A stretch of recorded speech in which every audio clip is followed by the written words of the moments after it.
April 15th, 1823. The Fairfax Gallery glowed with the warm light of 100 candles, their flames reflecting off gilt frames and polished wooden floors, creating an atmosphere of refined elegance that Clara Thornhill observed from her carefully chosen position in the shadowed corner near the draped windows. She had positioned herself here deliberately, close enough to hear the comments of the preview evening's attendees, yet far enough to remain unnoticed, a skill she had perfected over her 28 years of being perpetually overlooked. The air carried the mingled scents of beeswax, expensive French perfumes, and the faint mustiness of oil paint, a combination that would have been intoxicating had Clara allowed herself to hope. But hope was a luxury she had learned to ration, with the same careful economy she applied to household expenses, since her father's death had left her and her younger sister Margaret with little more than Clara's modest artistic talent and a rented set of rooms in an unfashionable quarter of London. She watched as Lady Catherine Greville, resplendent in emerald silk, paused before Clara's landscape of a wind-swept Yorkshire moor, the painting Clara privately considered her finest work. Lady Greville tilted her head, pursed her lips, and declared to her companion in a voice that carried across the gallery,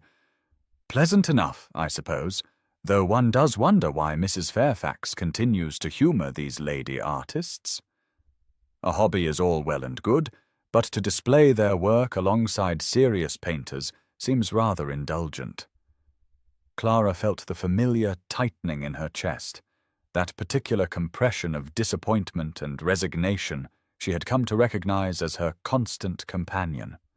She was past the age when marriage offered escape, too genteel for proper employment, and too proud to accept the kind of patronizing charity that society occasionally extended to impoverished gentlewomen. Her paintings were her livelihood, her dignity,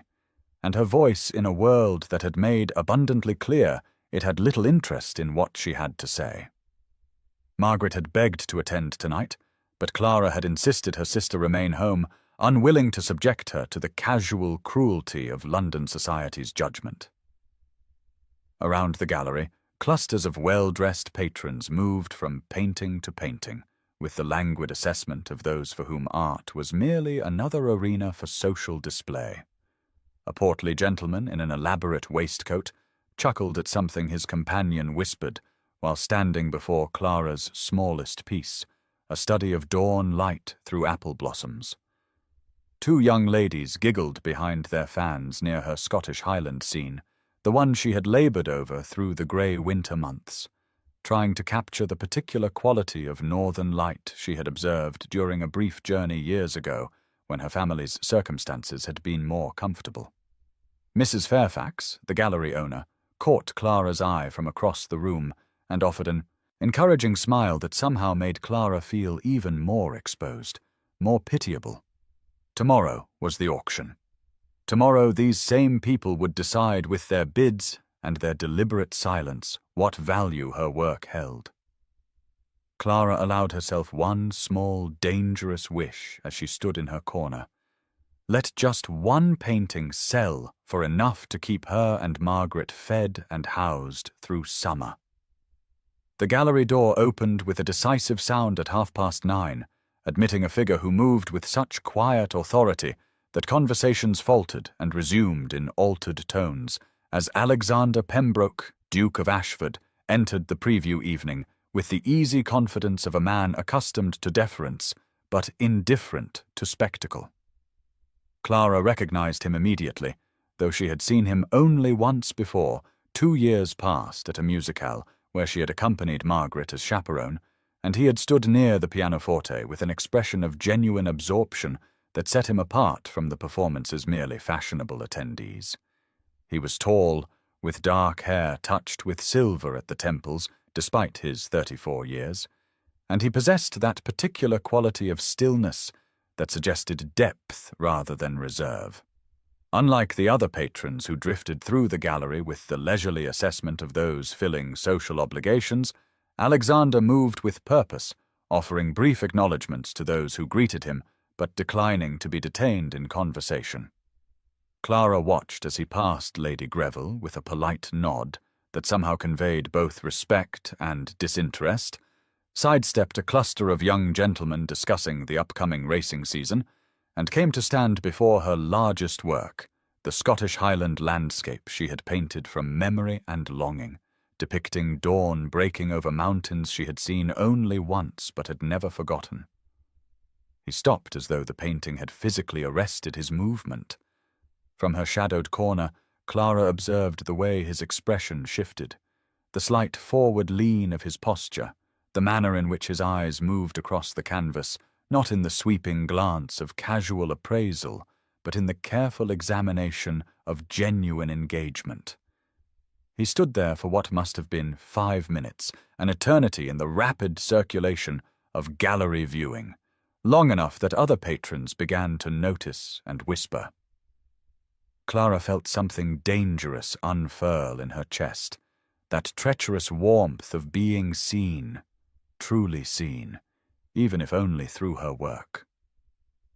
Then Lord Frederick Hastings materialized at the Duke's elbow, a man Clara knew by reputation as a collector of art and grievances, his expression carrying that particular smugness of those who mistake condescension for sophistication.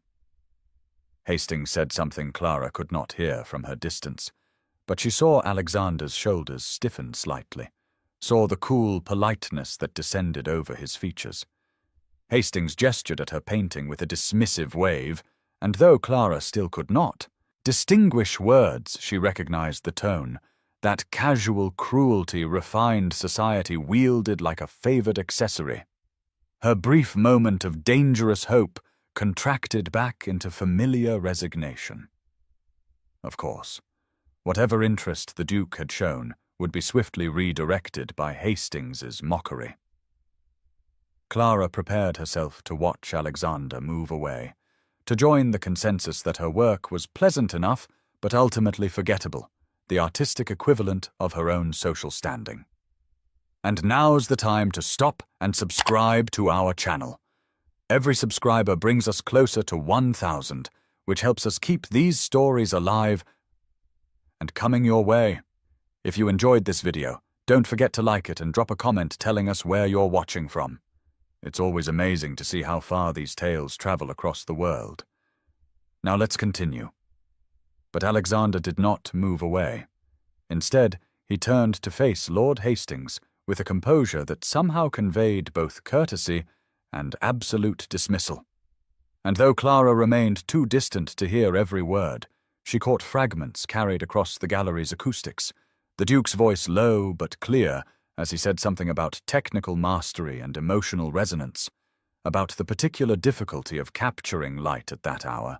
about how this work demonstrated a sophistication that many more celebrated artists never achieved in their entire careers. Hastings laughed, a sharp sound designed to invite others into his mockery, and Clara saw him gesture broadly at the painting, while saying something that made several nearby patrons glance uncomfortably away.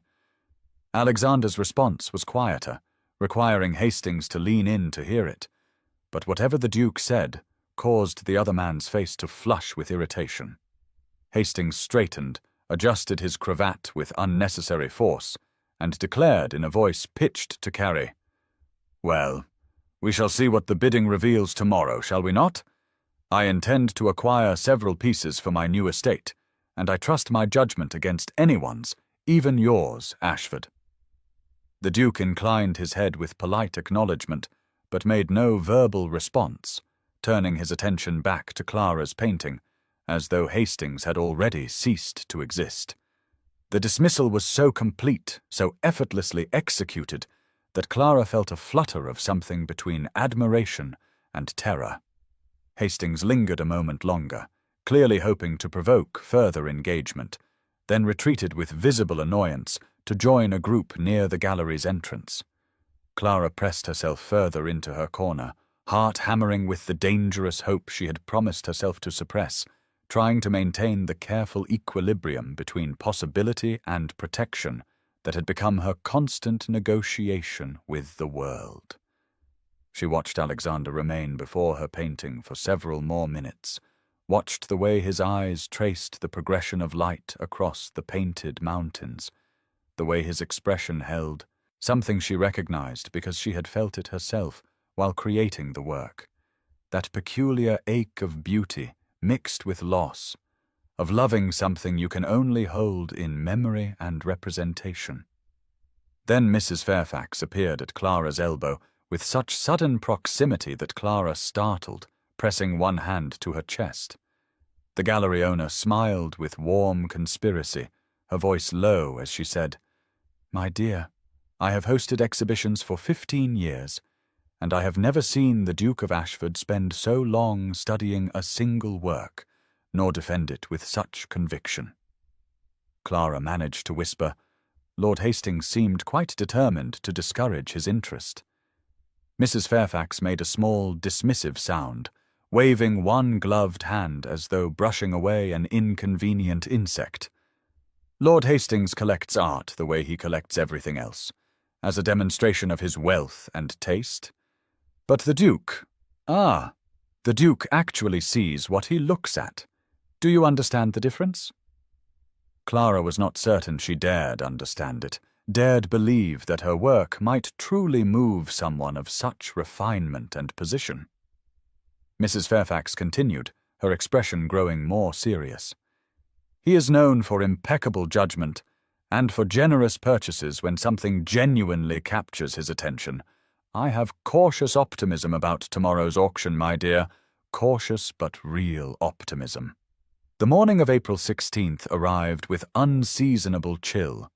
a grey sky that seemed to press down upon London with atmospheric weight that matched the tightness in Clara's chest as she and Margaret made their way to Fairfax Gallery for the auction scheduled to begin at 2 o'clock. Clara had slept poorly, her mind cycling through possibilities she knew better than to entertain,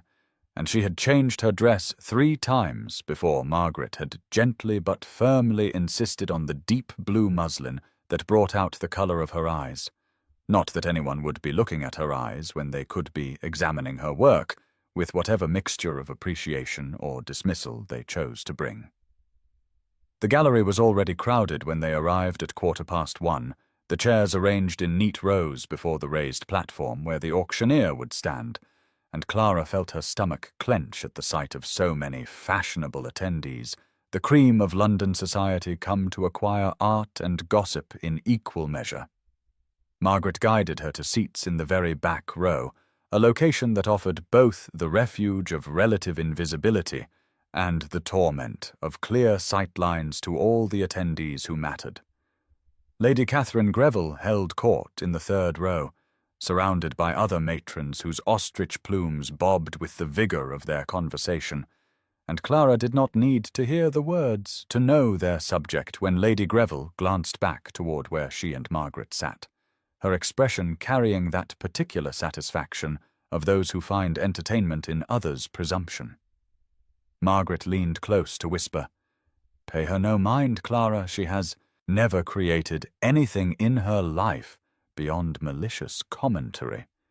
But Clara felt the familiar shame creep up her neck nonetheless, the sense that her presence here was somehow inappropriate, that by offering her work for public sale, she had committed some breach of feminine modesty that Lady Greville and her ilk would never forgive.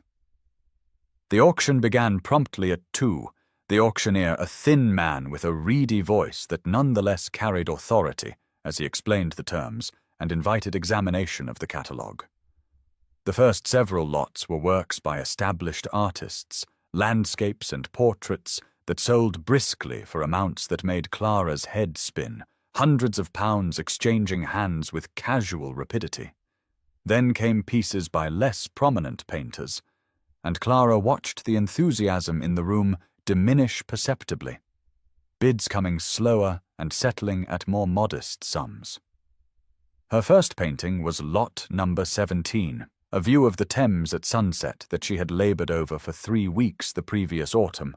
trying to capture that particular quality of light that turned the water to hammered gold. The auctioneer announced it with professional neutrality, Miss Clara Thornhill, Thames at sunset, oil on canvas, and Clara felt Margaret's hand find hers beneath the cover of their skirts. The room settled into expectant quiet, the particular silence of waiting to see whether anyone valued a thing enough to claim it. Then from the front row came a voice of quiet authority that Clara recognized immediately. Alexander Pembroke speaking clearly. £200. The sum struck Clara like a physical blow. £200 for a single painting, more than she had earned in total from all her work over the past 2 years, and she felt Margaret's sharp intake of breath beside her as the room erupted into whispered exclamations of surprise. Before the auctioneer could even acknowledge the bid, another voice cut through the murmurs. Lord Frederick Hastings rising slightly in his seat near the middle of the room to call out with pointed emphasis, £225. The declaration carried the weight of challenge rather than mere commercial interest,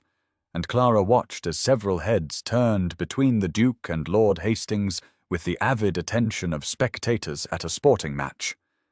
The auctioneer, clearly delighted by this unexpected turn, gestured toward Alexander with professional enthusiasm, and the Duke responded without hesitation, his tone unchanged from its original calm, £275. A collective gasp moved through the assembled crowd, and Clara heard Lady Greville's voice rise above the general noise with theatrical astonishment. Good heavens, what can possibly justify such amounts for the work of an unknown spinster? The cruelty of the phrasing, the casual dismissal wrapped in social commentary, made Clara want to sink through the floor, but she had no time to fully absorb the humiliation because Lord Hastings was speaking again, his voice now carrying an edge of irritation. £300! The figure was absurd, unprecedented, more than Clara had dared imagine her entire collection might earn together, and yet here were 2 of London's most prominent men engaged in what could only be termed a battle over a single piece of her work. Alexander did not even turn to acknowledge his competitor, keeping his gaze fixed forward as he stated with the same measured certainty, £350. The whispers transformed into open conversation, propriety abandoned as attendees leaned toward one another to speculate about what could possibly be motivating such extraordinary interest, whether the Duke had taken leave of his senses, or whether there was some quality to the work that others had failed to perceive. Lord Hastings stood fully now, his face flushed with what appeared to be genuine anger rather than the playful competition of gentlemen collectors, and Clara could see his jaw work before he announced £375. The words clipped and sharp. The auctioneer looked between the 2 men with barely concealed glee, clearly recognizing that something far beyond typical auction business was unfolding. Alexander finally turned in his seat, regarding Lord Hastings with an expression of polite inquiry that somehow conveyed complete disdain, and when he spoke, his voice carried to every corner of the now silent room. £500. The pronouncement landed with the weight of finality, a sum so excessive, so utterly beyond reasonable bounds for an emerging artist's work, that even Lord Hastings seemed momentarily struck speechless. The auctioneer waited, his gaze on Hastings with hopeful expectation, but the other man slowly resumed his seat with visible reluctance, his expression suggesting he recognized he had been outmaneuvered not merely in bid amount, but in some larger contest of will. Going once, the auctioneer called, his voice bright with satisfaction. Going twice, sold to His Grace the Duke of Ashford for £500. Clara could not breathe, could not think, could only feel Margaret's hands gripping her arm with bruising intensity as the room dissolved into chaos around them. Clara had scarcely begun to process the magnitude of what had just occurred, when the auctioneer's voice cut through the tumult once more, calling the room to order with visible effort as he announced lot number 18, another work by Miss Clara Thornhill, this one titled Morning Mist over Hampstead Heath. The painting had been among Clara's favorites of those she had submitted, a study of early light filtering through fog to illuminate the wild grasses and distant trees, and she had labored over the layering of translucent colors to achieve that particular quality of obscured radiance. She watched in a state approaching unreality as Alexander lifted his hand almost before the auctioneer had finished speaking, his voice carrying the same unshakable certainty as before. £300 to open. The sum was staggering as a starting bid, more than most of the earlier works had achieved in total. And Clara felt the room's attention shift palpably, heads turning to observe Lord Hastings with anticipation of his response. He did not disappoint the spectators, rising again with barely suppressed fury, evident in the rigid set of his shoulders as he announced, £350, and Clara heard Lady Greville's voice pitch above the renewed whispers with acid sweetness. How extraordinary that Lord Hastings and the Duke have discovered such sudden passion for amateur landscapes. One can only wonder whether it is the art or some other factor that commands such irrational devotion. The insinuation in her tone was unmistakable, the suggestion that the competition between the men had nothing to do with artistic merit, and everything to do with masculine pride, or perhaps some charitable condescension toward a pitiable spinster, and Clara felt heat flood her face with shame, even as Margaret whispered fiercely, "She is a bitter old cat, Clara. Pay her no mind whatsoever." But Clara could not unhear the words, could not unfeel the weight of dozens of eyes upon her, as Alexander countered with £425, his tone giving no indication he had heard Lady Greville's commentary, though he must surely have done. Lord Hastings was visibly struggling now, his face flushed dark with what appeared to be genuine anger rather than the sporting spirit one might expect from gentlemen collectors engaged in friendly competition. And when he called £475, there was an edge to his voice that suggested this had become personal in some way Clara could not fathom. The auctioneer looked to Alexander with barely concealed excitement, and the Duke responded without even a pause for consideration. £600, the figure so excessive that even those who had been whispering fell silent in shock.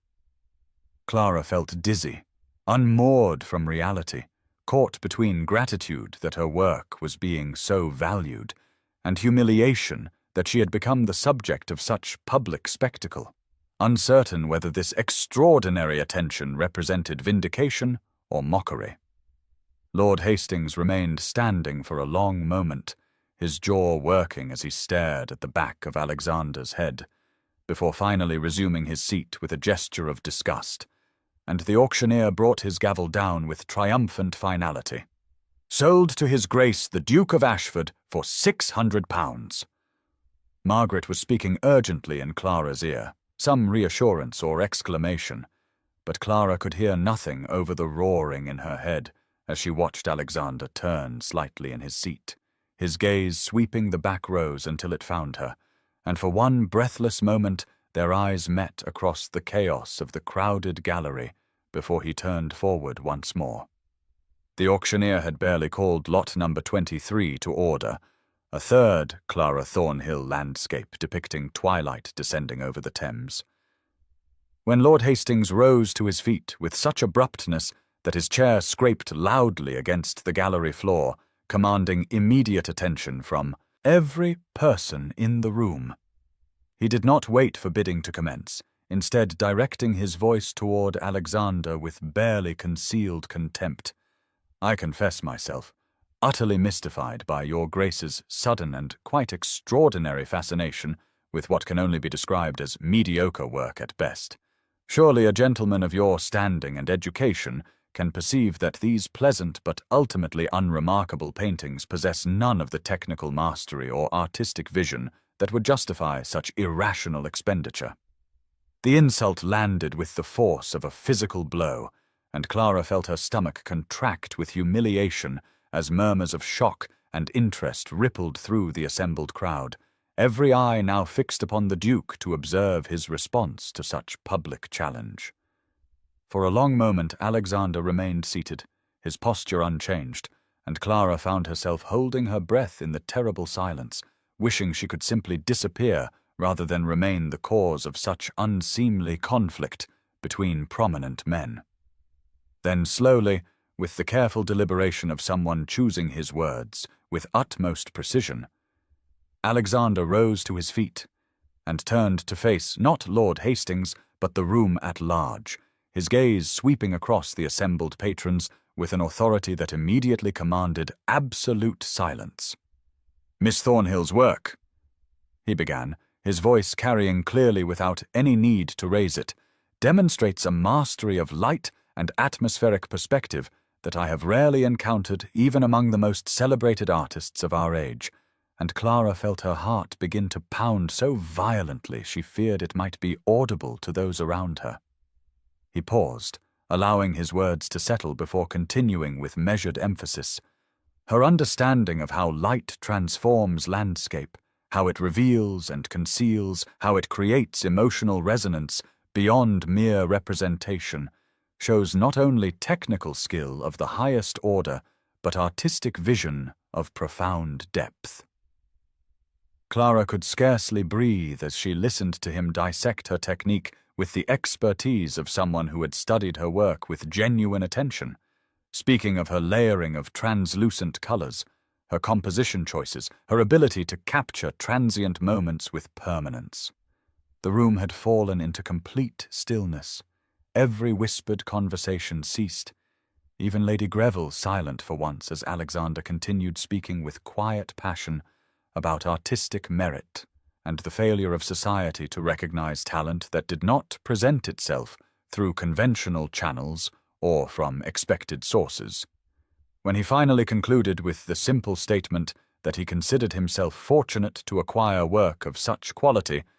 and would continue to do so at whatever price necessary, the silence that followed felt almost sacred in its intensity. Then, as one, dozens of heads turned away from Alexander to search the back rows, seeking the woman whose work had inspired such unprecedented public defense. And Clara found herself pinned beneath the weight of countless staring eyes as Margaret's hand found hers and squeezed with fierce solidarity. The silence that followed Alexander's declaration seemed to suspend time itself, the gallery holding its collective breath as though awaiting some further revelation, when suddenly the Duke turned from facing the assembled crowd and walked with purposeful strides toward where Mrs. Louisa Fairfax stood near the auctioneer's podium, his movement creating a ripple of confusion through the room as people craned their necks to observe this unexpected disruption of auction protocol. Clara watched with the same bewilderment as everyone else as Alexander spoke quietly to Mrs. Fairfax, too low for anyone beyond their immediate vicinity to hear, and the gallery owner's face transformed through a rapid succession of expressions, starting with confusion, moving through shock, and settling finally into something approaching wonder as she nodded once, twice, then gestured for the auctioneer to join their hushed conference. The buzz of speculation began immediately, whispers building to audible conversations as the assembled patrons tried to discern what manner of negotiation could be taking place in the middle of a public auction. And Clara heard Lady Greville's voice rise above the general tumult with sharp curiosity. "What on earth can the Duke be proposing now? Surely he cannot intend to purchase every remaining piece. Even his fortune has limits." Margaret gripped Clara's hand so tightly it bordered on painful, her younger sister's face alight with barely contained excitement, though she could know no more than Clara herself what was transpiring at the front of the room. The private conference seemed to extend for an eternity,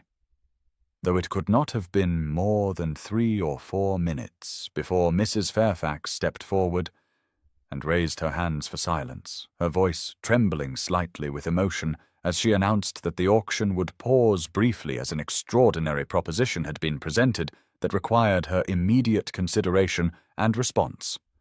The speculation intensified, voices calling out questions that Mrs. Fairfax ignored as she and the auctioneer withdrew to her private office with Alexander following, leaving the gallery full of bewildered and increasingly impatient patrons who began to talk among themselves with animated gestures and expressions ranging from irritation to fascination. Clara felt as though she existed outside her own body, observing the scene with a strange detachment born of emotional overload, unable to formulate coherent thoughts about what might be happening or what it might mean for her. When Mrs. Fairfax emerged some 10 minutes later, her face was flushed and her hands visibly shaking as she called for absolute silence before making an announcement that would, she said with obvious emotion, change the very nature and purpose of the gallery that had been her life's work. His Grace the Duke of Ashford, she declared in a voice that carried to every corner of the now utterly silent room, has made an offer to purchase not only all remaining works by Miss Clara Thornhill, but the gallery building itself and all its contents, with the intention of establishing it as a permanent exhibition space dedicated to emerging artists whose talents deserve greater recognition than society has yet afforded them. The gasps that greeted this pronouncement created a sound like wind through trees, and Mrs. Fairfax continued over the rising exclamations. The inaugural exhibition of this new institution will feature the complete works of Miss Thornhill, and the gallery will henceforth be known as the Thornhill Gallery, in honor of the artist whose vision inspired this transformation. The words seemed to echo and reverberate through the suddenly airless space, and for a moment the entire assembly appeared frozen in a tableau of shock, mouths agape and eyes wide with the kind of astonishment that accompanies events so far outside the boundaries of normal experience that the mind struggles to accommodate them. Then the silence shattered into chaos as voices erupted from every corner of the gallery, some exclaiming with delight at such romantic generosity, others protesting the irregularity of such a transaction, still others simply repeating the name Thornhill Gallery as though testing the sound of it against their tongues. Lady Catherine Greville sat with her mouth actually hanging open in a most unladylike fashion, her usual composure utterly destroyed by a turn of events she could never have anticipated, while beside her several other society matrons clutched at one another and whispered with furious energy. But it was Lord Frederick Hastings whose reaction commanded the most attention as he rose to his feet with such violence that his chair toppled backward with a crash that somehow carried above the general tumult. His face flushed a dangerous shade of crimson as he pointed an accusatory finger toward Alexander and declared in a voice shaking with rage that this was a mockery of serious collecting, a theatrical display that made a farce of artistic patronage and reduced the entire endeavor to some manner of romantic gesture unworthy of a gentleman of standing. Alexander, who had emerged from the office behind Mrs. Fairfax, regarded Lord Hastings with an expression of such perfect calm that it bordered on indifference, making no move to respond to the accusations, but simply allowing the other man's anger to spend itself against the wall of his unshakable composure. The contrast between Hastings's agitation and Alexander's stillness was so marked that several patrons actually laughed, which only intensified Hastings' fury until he sputtered something about questionable judgment and stormed toward the gallery exit with such haste that he nearly collided with a marble pedestal. As the door slammed behind him, Alexander's gaze finally moved away from where Hastings had stood and began to sweep across the assembled crowd with obvious purpose, searching, and Clara realized with a jolt of pure terror that he was looking for her. Margaret must have felt her sister stiffen because she leaned close and whispered urgently that Clara needed to breathe, actually breathe. But Clara found her lungs would not cooperate with such instructions, her entire body locked in a paralysis born of complete emotional overload. She could not process what had just occurred, could not reconcile the mundane reality of her existence mere hours ago with this present moment in which a duke had apparently purchased an entire gallery and named it after her, a woman whose greatest aspiration that morning had been that perhaps one or two of her paintings might sell for enough to pay next month's rent. The impossibility of it crashed over her in waves, each realization bringing fresh incredulity, and she became dimly aware that Margaret was now gripping both her hands and speaking to her with increasing urgency, while around them the gallery continued its chaotic response to Mrs. Fairfax's announcement, and somewhere in that swirling confusion, Alexander's searching gaze had found her at last, his expression transforming into something so tender and uncertain that Clara felt what little remained of her composure begin to crumble entirely. The gallery began to empty slowly, patrons departing in clusters that formed and reformed like eddies in a stream, their voices carrying back through the open doors as they discussed the extraordinary events they had just witnessed with the kind of animated energy that would fuel London drawing-room conversations for weeks to come. Clara remained frozen in her seat, Margaret's hand still gripping hers until she became aware of a presence approaching and looked up to find Mrs. Louisa Fairfax standing before them with an expression that mingled joy and something approaching awe. "Miss Thornhill," the gallery owner said softly, "His Grace has requested the honor of meeting you properly, if you feel able to receive him." The words seemed to come from very far away, and Clara found herself nodding, though she could not have said whether she truly felt able or simply recognized the impossibility of refusing. Margaret helped her to her feet, steadying her when she swayed slightly, and together they followed Mrs. Fairfax through the thinning crowd toward where Alexander stood near the largest of Clara's paintings, the highland landscape that had first caught his attention the previous evening. He turned as they approached, and Clara observed how his formal composure seemed to waver slightly when his eyes met hers, his hands clasping and unclasping at his sides in a gesture that spoke of nervousness utterly at odds with the commanding figure he had presented to the assembled crowd mere minutes before. Mrs. Fairfax performed the introduction with gentle formality. "Your Grace, may I present Miss Clara Thornhill," and her sister Miss Margaret Thornhill, and Clara managed a curtsy that trembled only slightly, while Margaret's was much deeper and held for a beat longer than strictly necessary. Alexander bowed in return, his voice, when he spoke, carrying a warmth that his public pronouncements had not revealed. "Miss Thornhill, I hope you will forgive the theatrical nature of this afternoon's events. I confess I had not intended quite such a public spectacle, but Lord Hastings rather forced my hand." Clara found her voice, though it emerged barely above a whisper, as she replied that she hardly knew what to say, that she could not begin to express her gratitude, or indeed fully comprehend what had transpired. He smiled then, a genuine expression that softened the aristocratic planes of his face, and asked if she might be willing to meet with him in a few days' time to discuss his plans for the gallery, emphasizing that he very much hoped to have her input and guidance as the transformation proceeded. The request was so unexpected, so far beyond the simple patronage she might have anticipated, that Clara could only nod mutely while Margaret squeezed her hand with barely suppressed excitement. Alexander's expression grew more serious as he continued, speaking with careful sincerity.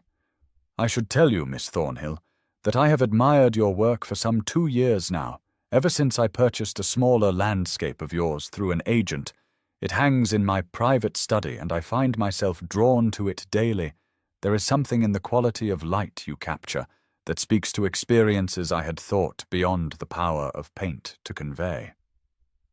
The 3 days between that extraordinary afternoon and the appointed meeting felt to Clara like some strange suspension of time, hours that stretched and contracted unpredictably as she oscillated between euphoric disbelief and paralyzing anxiety about what lay ahead. Margaret had thrown herself into preparations with characteristic enthusiasm, insisting that Clara's best day dress of soft grey muslin be pressed and mended where the hem had begun to fray, arranging Clara's hair in a style more fashionable than her usual simple knot, all the while chattering about what the Duke might propose and how the gallery transformation might proceed. Clara found herself unable to share her sister's unguarded excitement, too aware of how worn her best dress appeared despite Margaret's ministrations, too conscious of the vast social gulf between herself and Alexander Pembroke,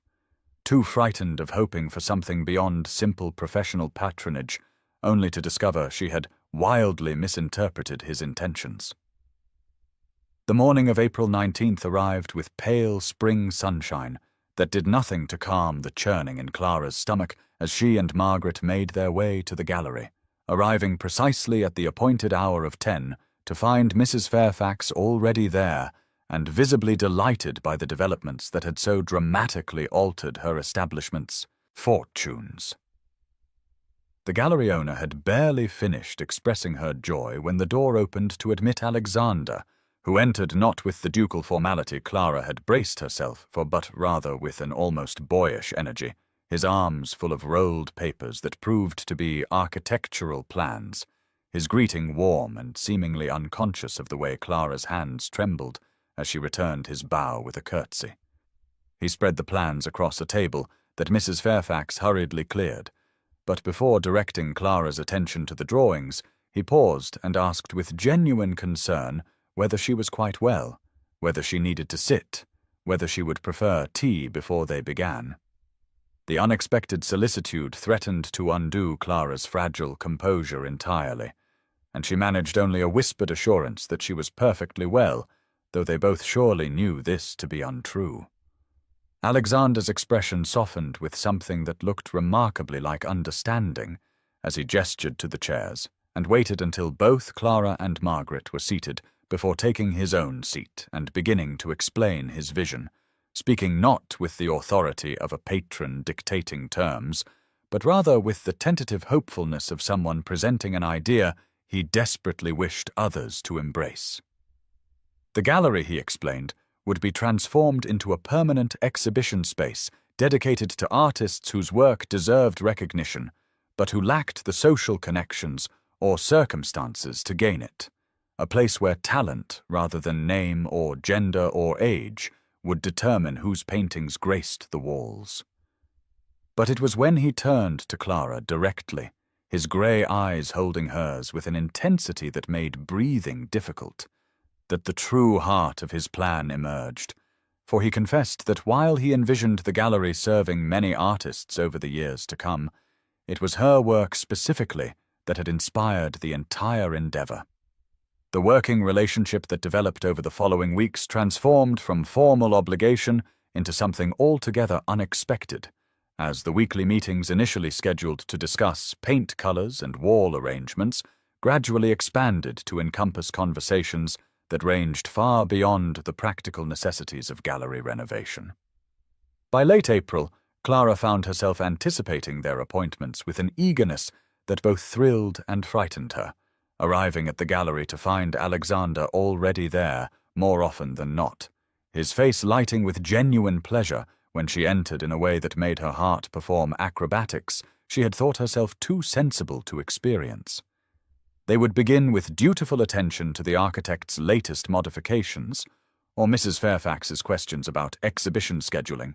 but inevitably the discussions would drift toward broader territories, debates about whether landscape painting could achieve the emotional depth of portraiture, explorations of how light itself could serve as subject rather than mere illumination, exchanges that revealed the considerable thought each had devoted to questions the other had believed interested no one but themselves. It was during one such conversation in early May, as they stood before her highland landscape, discussing the particular quality of dawn light on granite, that Alexander revealed something of his own history, with a hesitancy that suggested the confidence of his public persona, concealed private wounds not unlike Clara's own.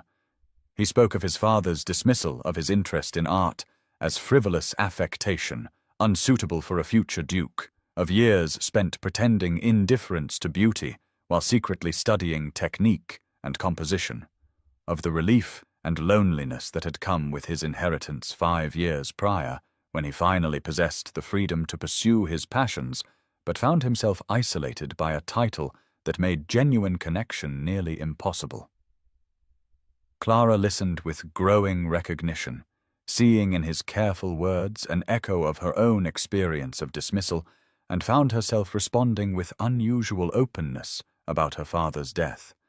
about the terror and strange liberation of realizing she must support herself and Margaret through her painting, about the slow erosion of hope as year after year her work was praised as charming but ultimately forgettable. The conversation left them both quieter than usual, but it was a comfortable quiet, the silence of two people who had unexpectedly discovered they spoke the same language beneath the different dialects their circumstances had taught them. As May progressed and the gallery transformation accelerated, Clara became aware that she was learning to see past the ducal formality that Alexander wore like armor in public, catching glimpses of the perceptive and somewhat lonely man who existed beneath the title, a man who studied her paintings with the intensity of someone seeking in them something he had lost or perhaps never possessed, who asked her opinion not with patronizing courtesy, but with genuine interest in her perspective, who seemed to value her company for reasons that had nothing to do with charity or social obligation,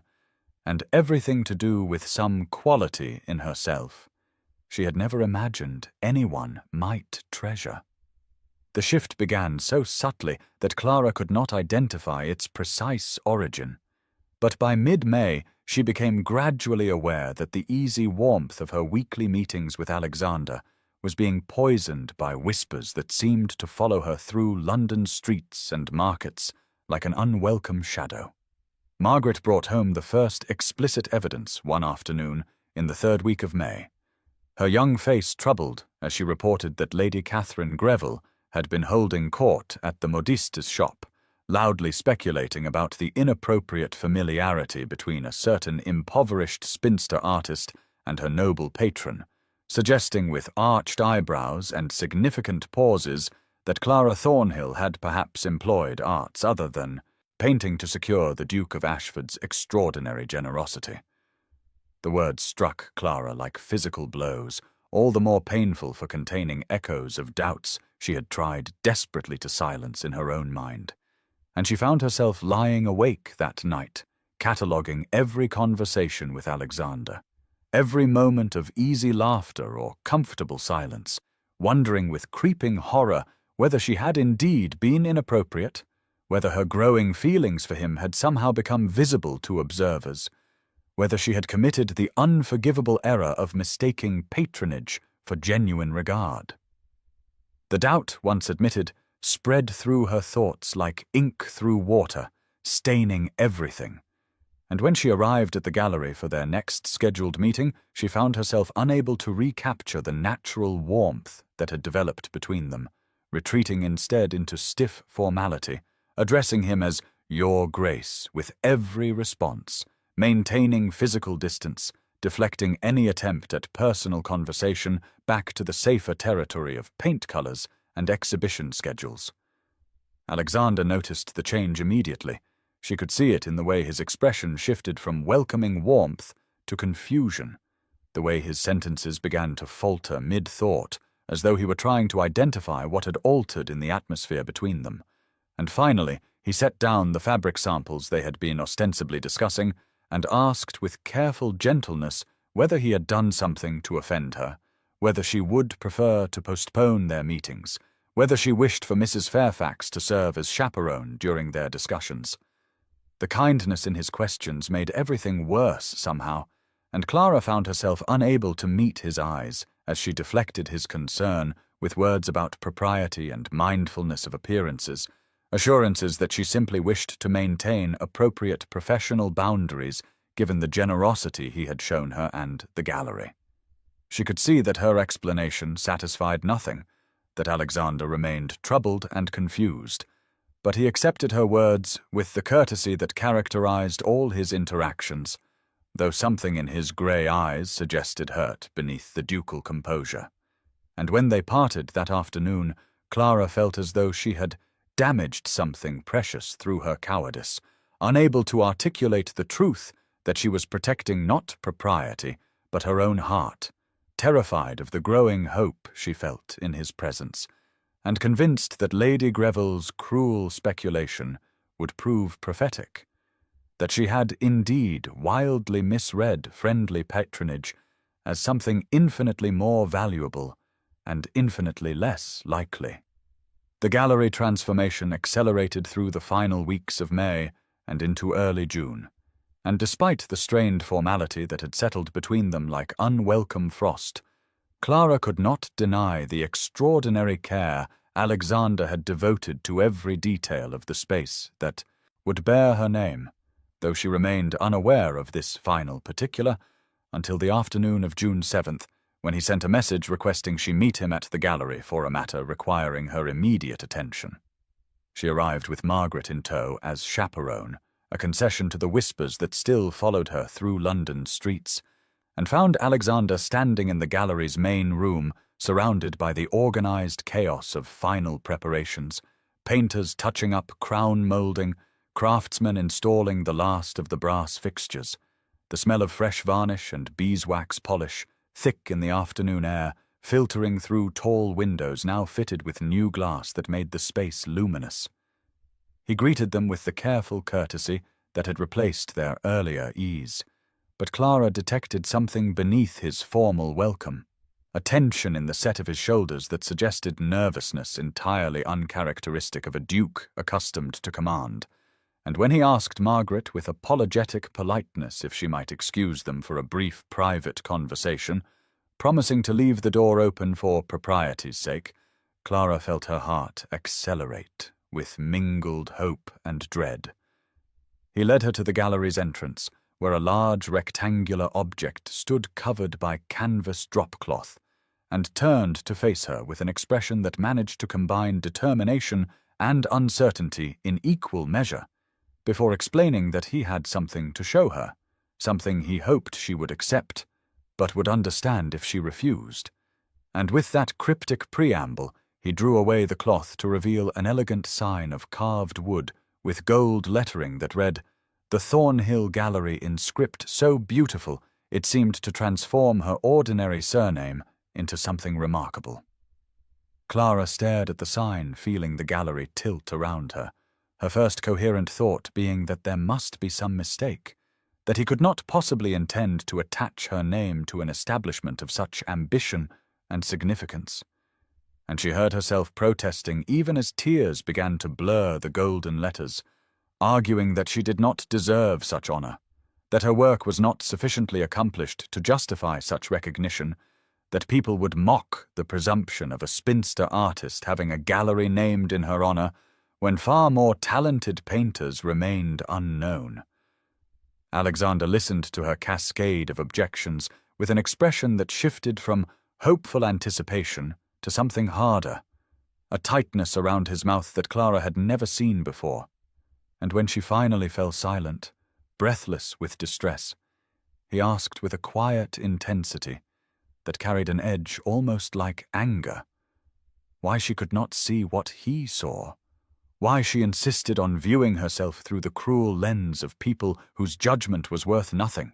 why she refused to accept that her work possessed genuine merit and her person genuine value beyond the arbitrary measures society applied to women of limited fortune and unmarried state. The question hung in the air between them, charged with an intensity that transformed the familiar gallery into unfamiliar territory, and Clara found herself unable to look away from Alexander's face, where frustration and something deeper, something almost like pain, had displaced his customary ducal composure, making him appear younger and more vulnerable than she had ever seen him, despite his 34 years and all the authority his title conferred. She opened her mouth to offer some deflecting response, some polite dismissal that would restore the safe distance she had been trying so desperately to maintain. but the words that emerged surprised her with their raw honesty, as she heard herself explaining in a voice that trembled despite her efforts at control that she had been taught since girlhood to measure her worth by the standards society applied, that at 28 and unmarried she had long since accepted her status as a woman who had missed her opportunity for the life she might have wanted, that her family's reduced circumstances following her father's death had placed her beyond the consideration of respectable suitors, that her determination to support herself and Margaret through painting had marked her as unfeminine and grasping in the eyes of people like Lady Greville, whose opinions shaped London society's judgments. The confession gained momentum as years of internalized dismissal poured forth, and she found herself cataloguing all the reasons she had learned not to hope for recognition or regard,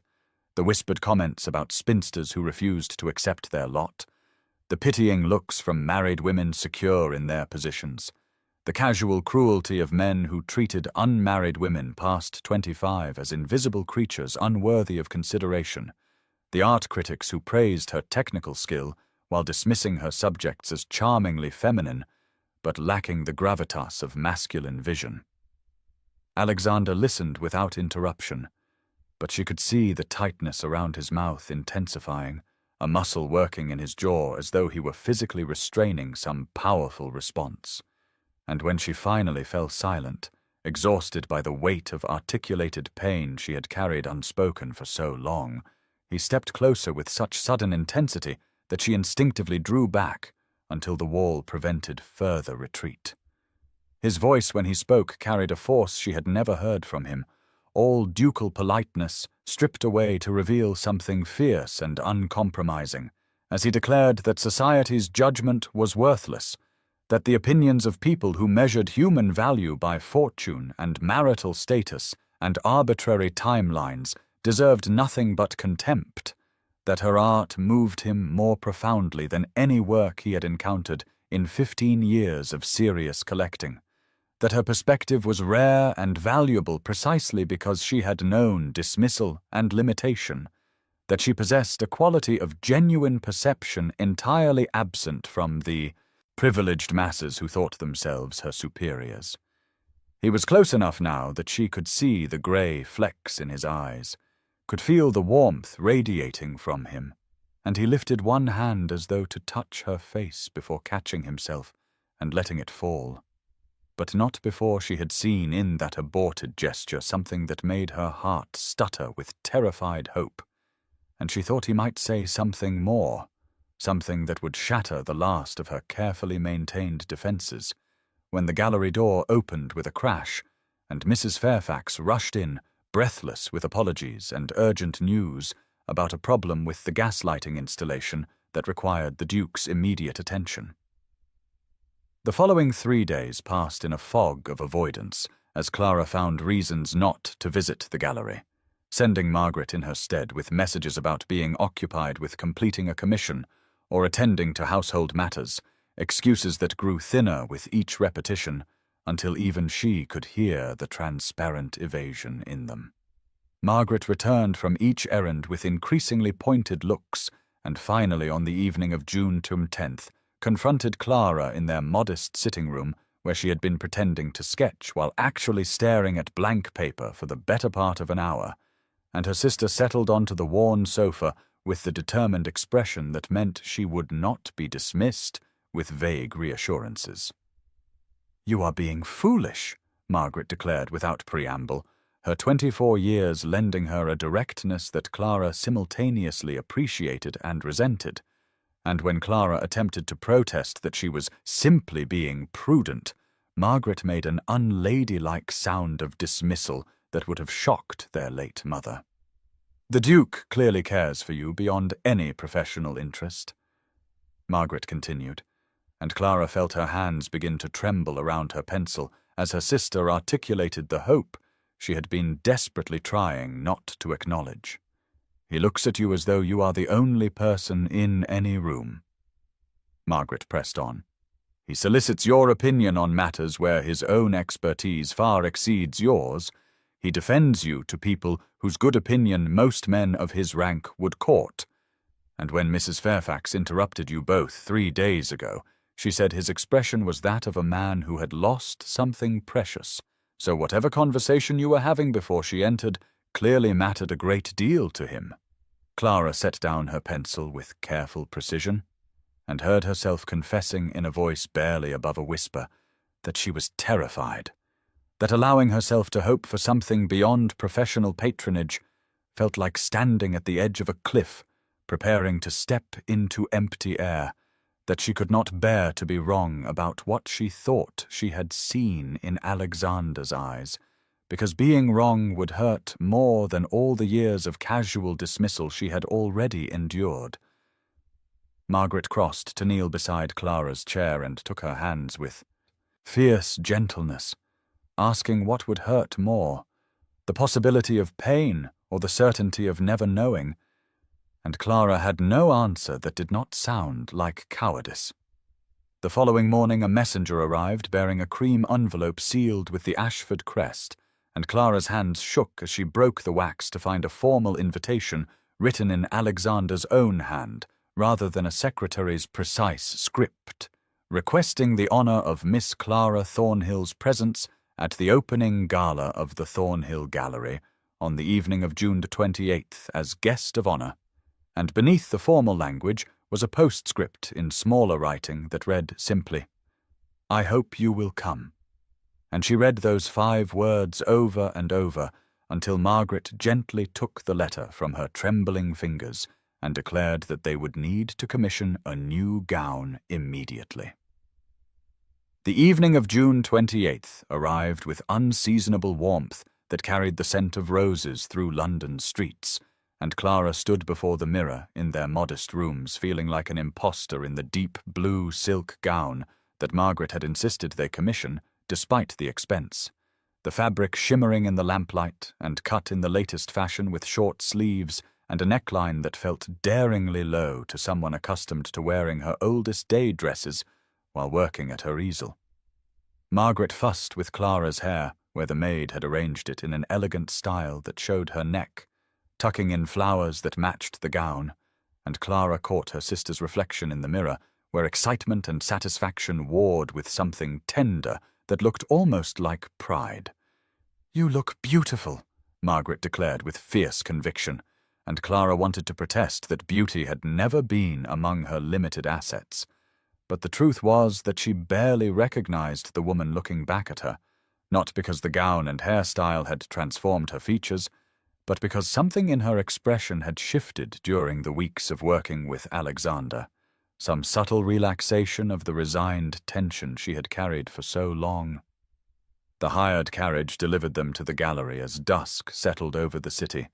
and Clara's breath caught at the sight of the transformed building where gaslight blazed from every window and well-dressed figures moved through rooms she had come to know in their bare, unfinished state. Margaret squeezed her hand as they entered to find the gallery filled with what seemed like half of London society, women in jewels and silk moving between paintings that Clara had created in solitude and occasional despair, their voices a hum of conversation that rose toward the newly plastered ceiling where chandeliers cast light that seemed almost too bright after months of seeing these spaces dim and dusty. Mrs. Fairfax appeared immediately to greet them with warmth that Clara suspected exceeded what she showed to patrons of higher rank, guiding them through the crowd while pointing out various notable attendees, and Clara registered the stares that followed their progress, some faces showing genuine interest in the artist behind the work, while others wore the calculating expressions of people trying to understand what advantage might be gained from acknowledging her. Lady Greville stood near Clara's largest Highland landscape holding court among a cluster of similarly dressed women, and though her words did not carry across the room, the sidelong glance she directed toward Clara, combined with the smiles of her companions, made clear that whatever commentary she was providing did not err on the side of generosity. Then Alexander was there, moving through the crowd with unconscious authority that made space appear before him, and his eyes found Clara with an intensity that made her forget the watching masses, his formal evening clothes and ducal bearing somehow emphasizing, rather than hiding, the man she had come to know through their long conversations about art and meaning and the various forms of loneliness that privilege could not prevent. And when he reached her side and bowed over her hand with lips that brushed her glove for just a moment longer than strict propriety demanded, she heard the whispers intensify around them like wind through autumn leaves. Alexander's voice carried across the gallery with the natural authority of a man accustomed to being heard as he raised his glass and called for attention, and the hum of conversation gradually subsided until perhaps 80 faces turned toward where he stood near the largest of Clara's paintings, with Clara herself positioned slightly to his side, where she could observe both him and the assembled crowd. He began by thanking everyone for attending the inaugural exhibition of the Thornhill Gallery, and spoke of his vision for the space as a haven for artists whose work deserved recognition, regardless of whether they possessed the connections or circumstances that typically granted access to London's established art world. And Clara heard genuine passion in his words as he described his hope that this gallery might become a place where talent alone determined whose work graced these walls. Then his gaze shifted to her with an intensity that made her acutely conscious of every person watching, and he spoke her name with a reverence that felt almost unbearable as he declared that Miss Clara Thornhill's extraordinary gift for capturing not merely the physical beauty of the natural world, but the emotional truth contained within landscape and light had inspired this entire endeavor, that her technical mastery combined with profound sensitivity created work that moved him in ways he had rarely experienced, and that he considered it the greatest privilege to feature her paintings in this inaugural exhibition. The room remained silent in a way that felt precarious, and Alexander concluded by expressing his hope that others would see in her work what he saw, genius that had been overlooked for far too long, and he raised his glass in a toast to Clara Thornhill and to all artists whose worth exceeded society's limited capacity to recognize it. Applause followed, some enthusiastic and some merely polite, and Clara felt every eye upon her as Alexander turned with an expression that managed to be both encouraging and gently insistent, indicating that she should respond with words of her own. Her throat felt impossibly tight as she stepped forward on legs that trembled beneath the blue silk, and she managed to say in a voice that started soft but grew steadier that she was honored beyond measure by the Duke's generosity and faith in her work, that she had painted for years in solitude without expectation of recognition, and that to see her paintings displayed in such beauty, surrounded by people willing to look at them, felt like a dream she had not dared to have. She intended to conclude there, but found herself adding that creating art had been her way of making sense of a world that often felt incomprehensible, and if her paintings moved even one person the way the Duke suggested they had moved him, then every hour spent perfecting the play of light on water or the precise shade of a winter sky had been worthwhile. The applause that followed felt warmer than before, and Clara allowed herself a small breath of relief until Lord Hastings' voice cut across the room from where he stood near the entrance with a glass of wine in hand and an expression of calculated malice, declaring loudly enough for all to hear that one had to wonder whether His Grace's judgment regarding Miss Thornhill's work was influenced by artistic merit alone or by other factors that gentlemen did not typically discuss in mixed company, and the room went utterly silent as shock rippled through the crowd at such a blatant insinuation. Alexander's expression transformed in an instant from warmth to something cold and dangerous that Clara had never seen before, and he moved toward Hastings with controlled precision that made several guests step quickly aside as though sensing the shift in atmosphere from celebration to confrontation. "Lord Hastings," Alexander said in a voice that carried to every corner of the gallery despite its measured tone, I will ask you once to retract that statement and apologize to Miss Thornhill for the insult you have just delivered to her character and reputation." Hastings' face flushed with wine and what looked like vindictive satisfaction as he replied that he had merely observed what half of London was already thinking, that a duke did not purchase an entire gallery for an unmarried woman of no particular family or beauty unless he expected some form of compensation beyond artistic gratitude. The sharp intake of breath from multiple guests created a sound like wind through the gallery, and Clara felt the blood drain from her face as the ugly insinuation hung in the air where everyone could examine it. Alexander took another step toward Hastings with his hands clenched at his sides, and his voice, when he spoke again, had dropped to something quietly lethal as he stated that Hastings had just slandered a lady of impeccable character whose only crime was possessing talent that exceeded Hastings' limited capacity to recognize it, and that if Hastings possessed an ounce of honor, he would leave immediately before Alexander felt compelled to seek satisfaction for the insult in a manner that society would find regrettable.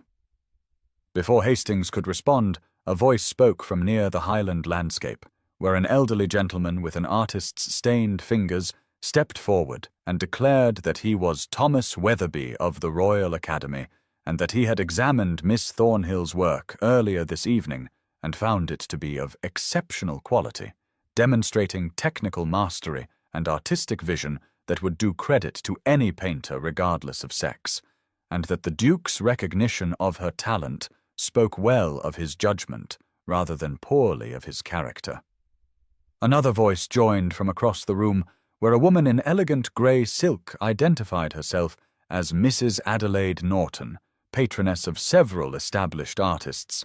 and stated that she had been considering which piece to purchase this evening, and had settled on Miss Thornhill's study of Morning Light on the Thames because it moved her profoundly, and she resented Lord Hastings' implication that appreciation of genuine artistry must be motivated by base considerations.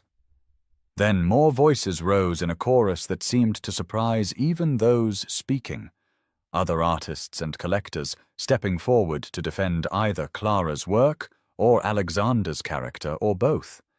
and Lady Greville remained silent near the wall with an expression suggesting calculation about which direction social opinion was flowing. Hastings looked around at the gathering opposition with shock giving way to anger, and he declared that they were all fools taken in by sentiment, but his voice lacked conviction, and several people had turned their backs in the cut direct that society reserved for those who had violated its codes past forgiveness. Alexander spoke once more with finality, stating that Lord Hastings was no longer welcome in the Thornhill Gallery, and that if he did not leave immediately, Alexander would have him removed, and after a moment of tense silence, Hastings turned on his heel and strode toward the exit with what dignity he could salvage, while the assembled guests watched his retreat. Clara stood frozen throughout the entire confrontation, with her heart pounding so hard she felt dizzy, and as the gallery slowly returned to conversation and movement, she understood with stunning clarity that Alexander had just risked social consequence and potential scandal to defend her honor before the very society whose judgment she had always feared, and that such a public declaration of faith in her worth could not be merely about patronage or even friendship, but must indicate something deeper that both terrified and illuminated her like sudden sunlight breaking through storm clouds. The guests began departing in clusters as the evening drew toward midnight, their voices carrying speculation and scandal in equal measure as they filtered out into the summer darkness, and Alexander moved through the thinning crowd with polite farewells until he reached where Clara stood with Margaret near the painting of autumn in the countryside, with its golden light that now seemed prophetic of transformation. He spoke quietly to Margaret first, thanking her for attending, and noting that he hoped to speak with Clara privately about some gallery matters, if she would be comfortable waiting, or perhaps returning home with the assurance that he would see Clara safely back within the hour. Margaret's expression suggested she understood perfectly well that gallery matters were not the true subject of discussion, and she squeezed Clara's hand with encouragement before accepting the offer of Alexander's carriage for her journey home, leaving Clara alone with the Duke in the gas-lit gallery, surrounded by her own work and the lingering scent of roses from the arrangements that had decorated the space.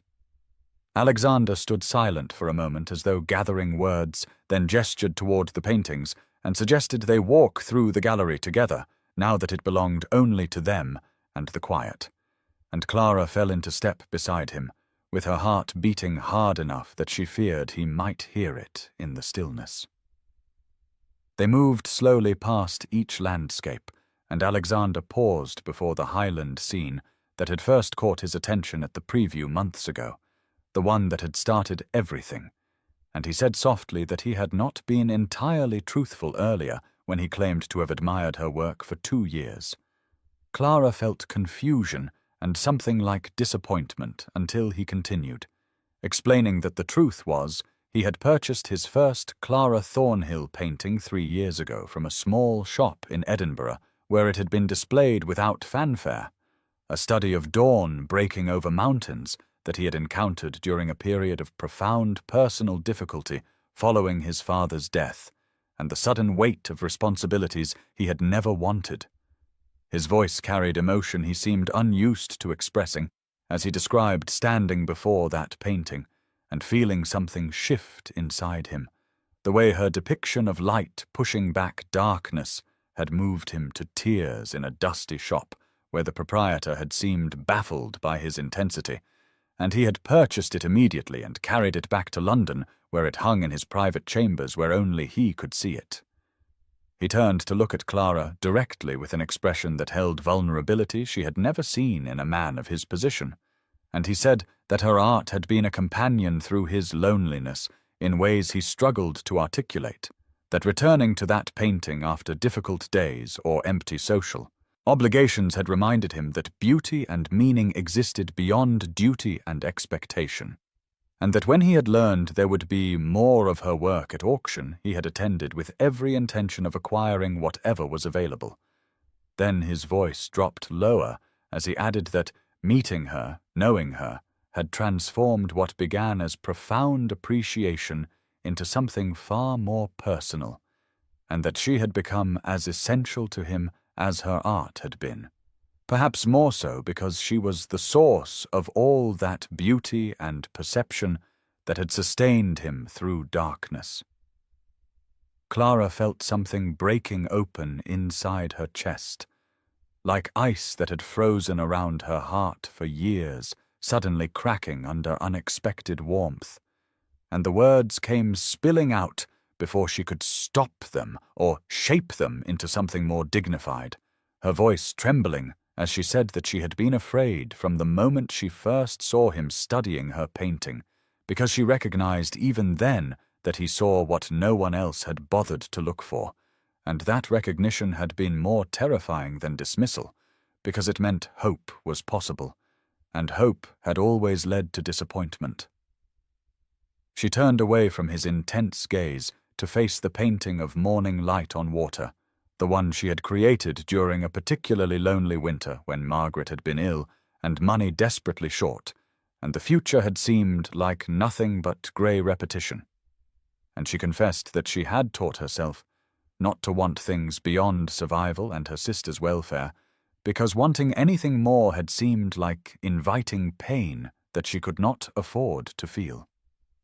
Her hands twisted together as she admitted that watching him at the auction, seeing him bid against Hastings, hearing him speak about her work with such conviction,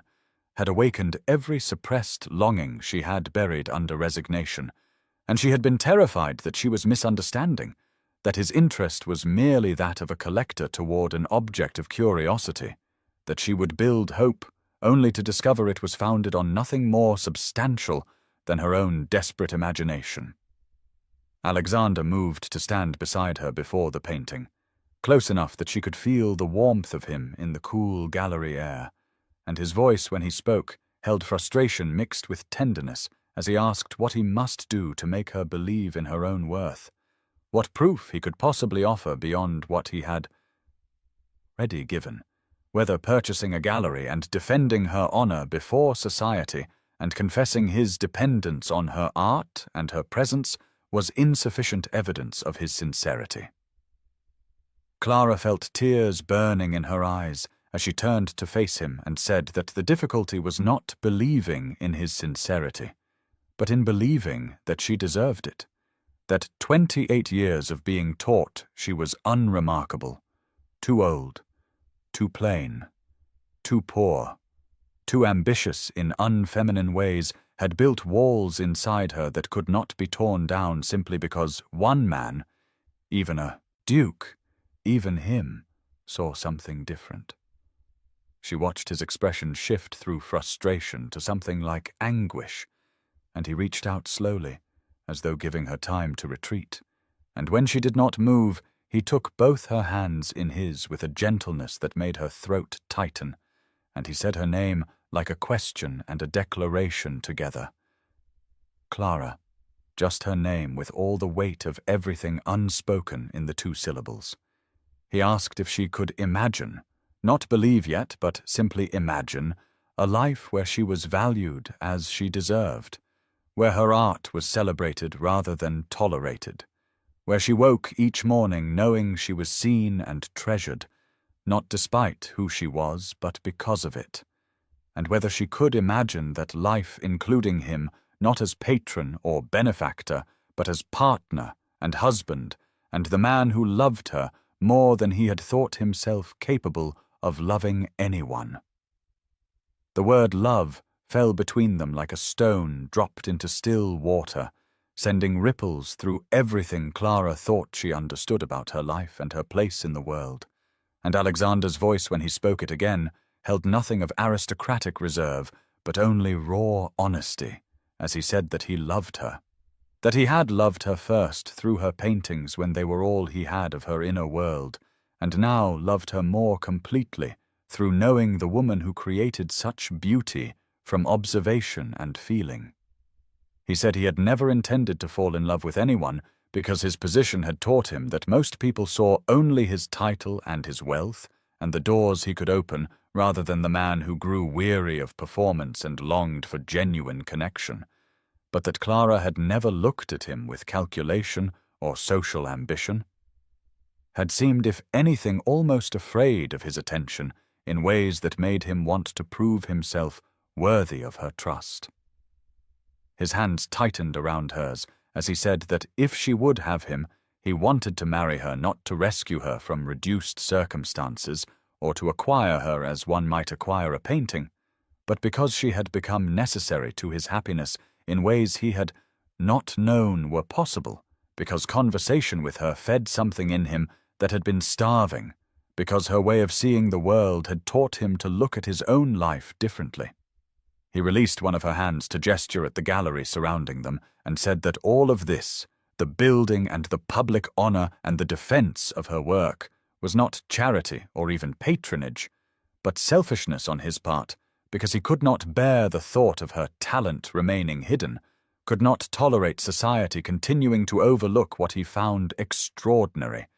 and he wanted the world to see her as he did, even though he would prefer to keep her entirely to himself, if such a thing were possible. Then his voice dropped to something barely above a whisper as he asked her directly, "Clara Thornhill, would you do me the very great honor of becoming my wife? Of allowing me to support your continued work as an artist, of building a life together where you need never doubt your worth or your place, or whether you are seen and treasured?" Clara felt the tears that had been burning behind her eyes finally spill over and track down her cheeks, and she realized she was trembling, not with fear now, but with the overwhelming force of years of resignation suddenly cracking apart under the weight of being loved, truly loved, by a man who saw past every limitation society had tried to impose on her. Her voice, when she found it, was unsteady and thick with emotion as she said his name. "Alexander, and watched his expression shift from vulnerable hope to something almost like fear as he waited for her answer. And she understood in that moment that he was as afraid of her rejection as she had been of his indifference, that somehow, despite everything separating them, in worldly terms, they stood before each other as equals in their need and their hope. She said yes, and the word came out as barely more than a whisper at first, choked with tears and wonder, and then again stronger. Yes, Alexander, I will marry you. And she watched his expression transform from fearful hope to joy so pure and unguarded that it made him look younger than his 34 years, made him look like a man who had been holding his breath and could finally exhale. He pulled her closer with a sound that was half laugh and half something deeper, and then his hand came up to cup her face with such tenderness that Clara felt her breath catch, his thumb brushing away the tears on her cheek as he asked permission with his eyes before closing the distance between them. Their first kiss was gentle and questioning, a tentative exploration that tasted of salt from her tears and felt like a promise being sealed. And Clara, who had never been kissed, who had resigned herself to never knowing this particular intimacy, felt something bloom inside her chest that was part joy and part grief for all the years she had believed this impossible. Alexander kissed her again with more certainty, his other hand moving to her waist to steady them both. And Clara let herself lean into him and kiss him back with all the feeling she had been afraid to acknowledge, let herself be held and wanted and loved in ways that rewrote everything she thought she knew about her place in the world. When they finally drew apart, they were both breathing unsteadily, and Alexander rested his forehead against hers and said her name like a prayer, Clara, my Clara, and asked when they might marry, because he found he had no patience for long engagements now that she had agreed to be his. They moved to one of the benches positioned before her paintings and sat close together, his arm around her shoulders, and her head resting against him in a way that would have been scandalous if anyone could see them, and they spoke in quiet voices about the future they would build together. Alexander described his estate in the country with its extensive grounds and the room with northern light that he had been imagining as her studio since before he ever dared hope she might agree to marry him. And Clara felt tears threaten again at the realization that he had been planning for her happiness, even when the outcome was uncertain. She told him about her dreams for her work, subjects she had never attempted because they required time and resources she lacked, and he listened with complete attention and made suggestions that showed he understood not just her art, but her artistic vision. They were deep in conversation about whether September would allow enough time for proper arrangements when the gallery door opened and Margaret's voice called out tentatively, asking if Clara was still there, and they pulled apart quickly, though not quickly enough to hide what had clearly been happening. Margaret took one look at their faces, at Clara's tear-stained joy and Alexander's protective posture, and let out a small shriek of delight before rushing forward to embrace her sister and demand to know everything. Clara laughed through fresh tears as she told Margaret about the proposal and her acceptance, and watched her sister's face light with such genuine happiness that it erased any lingering doubt about whether this was real or sustainable. They were married on the 14th of August in 1823, in a ceremony that managed to be both elegant and intimate, held in the chapel on Alexander's estate, with its stone walls softened by late summer light filtering through stained glass windows that painted the floor in jewel tones of amber and sapphire and rose. Clara wore ivory silk that Margaret had helped her choose, simpler than fashion dictated, but beautiful in its clean lines, and the way it made her look like herself, rather than a costume version of a bride. And she carried wildflowers from the estate gardens that Alexander had insisted on, because he said hothouse roses seemed too formal for what he felt. The guest list was small by ducal standards, perhaps 50 people including Margaret, who served as Clara's attendant, and wept happily through the entire ceremony. Mrs. Fairfax, who had become something of a friend through the gallery preparations and a selection of Alexander's family and Clara's few remaining relations, who seemed stunned to find themselves at a duke's wedding. Lady Catherine Greville was in attendance because social necessity demanded it, and Clara watched the woman's face during the ceremony and saw the tight expression of someone forced to acknowledge what she had dismissed, forced to curtsy to the new Duchess of Ashford, who had been beneath her notice mere months ago. Lord Hastings had not been invited, and his absence felt like a blessing, one source of tension removed from a day that Clara wanted to remember only for joy.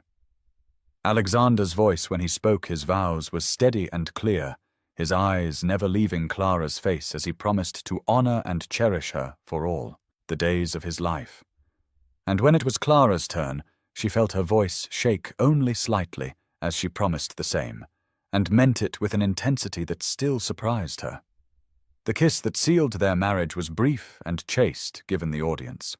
but Clara felt the promise in it, the tenderness and the barely restrained passion that would have privacy to express itself later.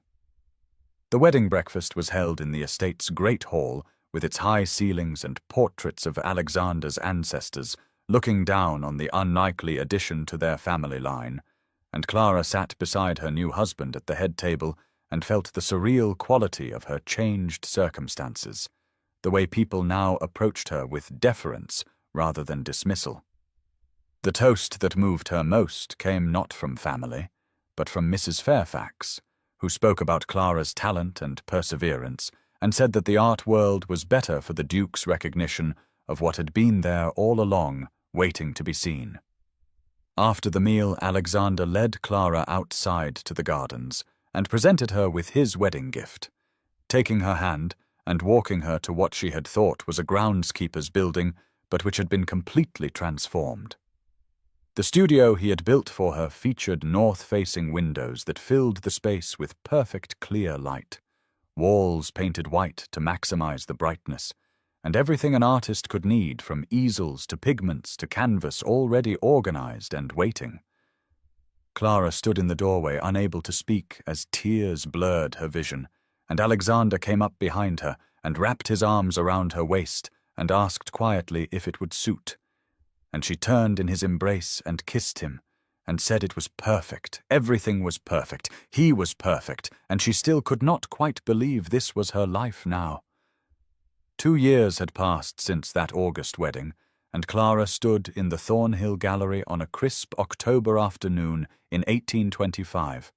her infant daughter Margaret sleeping peacefully in her arms, while all around them visitors moved quietly through the exhibition space, admiring the work of a young landscape artist from Cornwall whose seascapes had reminded Clara of her own early struggles to capture light on canvas. The gallery had featured 4 artists since its opening and had become known throughout London as a place where genuine talent could be recognized regardless of the artist's social standing or circumstances, and Clara felt a deep satisfaction in knowing that what Alexander had begun in her honor was now changing lives beyond her own. Her own work had continued and deepened in these 2 years of marriage, the paintings she produced now carrying a confidence and emotional complexity that came from finally believing in her own vision, and Alexander remained her first viewer and most trusted critic, coming to her studio each evening to see what progress she had made and offering observations that showed his understanding of what she was attempting. The studio he had built for her had become her sanctuary, a space where she could work for hours with little Margaret sleeping in a cradle nearby and light pouring through those perfect north-facing windows. And she had completed 12 new paintings in the past year, including a series on motherhood that several critics had called her finest work. Lady Catherine Greville now curtsied to the Duchess of Ashford at social events and spoke with careful respect about Clara's artistic achievements. And while Clara took no particular pleasure in the woman's discomfort, she did feel a quiet vindication in the transformation of her social position from dismissed spinster to honored duchess and respected artist. Lord Hastings had left London for his country estate and was rarely seen in society, his name mentioned only occasionally and usually with a dismissive tone, while Alexander's reputation as a discerning patron had only grown as the gallery's success proved the soundness of his judgment. Clara adjusted her sleeping daughter's blanket and moved to stand before one of her own paintings that hung in a place of honour near the gallery entrance. A landscape of the Scottish Highlands at dawn that Alexander had refused to sell despite numerous offers because he said it was the painting that had first shown him who Clara truly was. She thought about that night 2 years ago when she had stood in the shadows of this same space, believing herself invisible and unremarkable, resigned to a life on the margins. And she marveled at how completely everything had changed, not because she had become someone different, but because someone had finally seen who she had always been. Perhaps you know something of that feeling, of being overlooked or dismissed, of believing the limitations others place upon you, of thinking it is too late for transformation or recognition or love. And if you do, then hear this truth that Clara learned in that gallery amid the gaslight and the bidding war and the extraordinary gesture that changed her life. Your worth exists whether others recognize it or not. Your gifts have value whether the world has acknowledged them yet, and it is never too late for someone to truly see you and for your life to open into possibilities you had ceased to imagine. So hold fast to hope even in the seasons of invisibility, because recognition may be closer than you know, and love may be waiting just beyond the next corner, ready to rename the gallery of your life and fill it with light.